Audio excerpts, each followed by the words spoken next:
عقلمند فقیر۔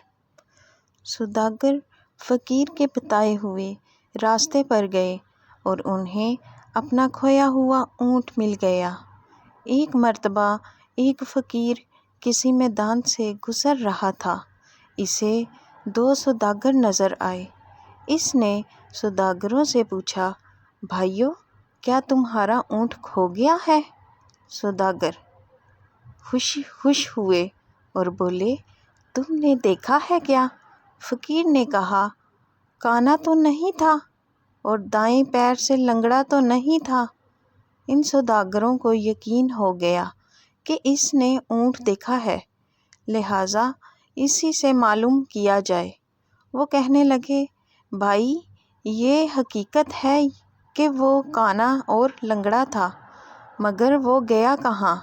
فقیر نے اسی لہجے میں کہا، آگے والا دانت ٹوٹا ہوا تو نہیں تھا؟ سوداگر جلدی سے بولے، یہی جناب، یہی۔ اللہ کے واسطے پتہ بتا دو، کہاں دیکھا تھا؟ فقیر نے ایک مرتبہ پھر اسی انداز میں کہا، ایک طرف شہد کے ڈبے اور دوسری طرف گندم کی بوری لدی ہوئی تھی۔ اب دونوں کو پکا یقین ہو گیا۔ کہنے لگے، فقیر بابا، اب جلدی سے ہمیں چل کر بتائیں کہ اونٹ کہاں ہے؟ فقیر نے کہا، بھائی، اگر سچ پوچھو تو نہ میں نے تمہارے اونٹ کو دیکھا ہے اور نہ اس کے بارے میں سنا ہے۔ میں ابھی تم دونوں سے سن رہا ہوں کہ تمہارا اونٹ کھو گیا ہے۔ سوداگر حیران ہو گئے اور سمجھے کہ وہ ہم کو دھوکہ دے رہا ہے۔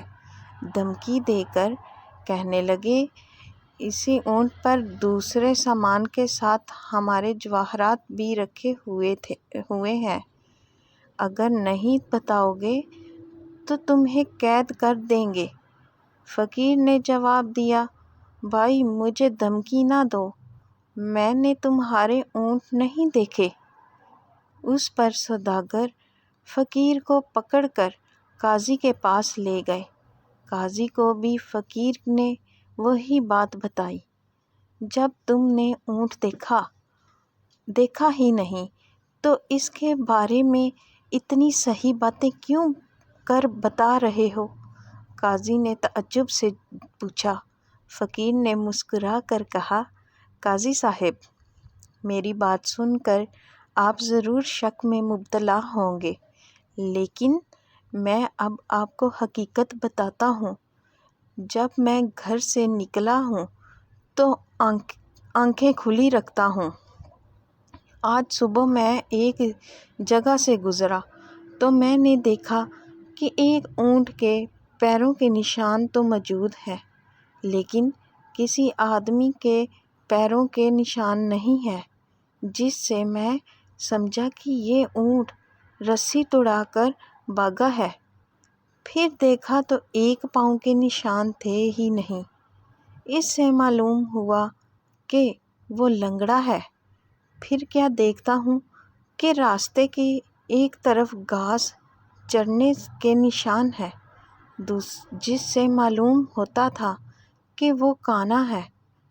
دانت کے ٹوٹا ہونے کا علم اس طرح ہوا کہ اس نے جس پودے کو کھانے کی کوشش کی، اس کے کچھ پتے باقی رہ گئے تھے، اور سامان کا پتہ اس طرح چلا کہ ایک طرف چیونٹیوں کی آمد و رفت تھی، جس سے معلوم ہوا کہ ایک طرف اناج ہے اور دوسری طرف شہد کی مکھیاں تھیں، جس سے معلوم ہوا کہ وہاں شہد ضرور ہوگا۔ قاضی یہ بات سن کے دنگ رہ گیا اور فقیر کو شاباشی دی۔ سوداگر بھی فقیر کے بتائے ہوئے راستے پر گئے اور انہیں اپنا کھویا ہوا اونٹ مل گیا۔ انہوں نے فقیر کو انعام و اکرام سے نوازا۔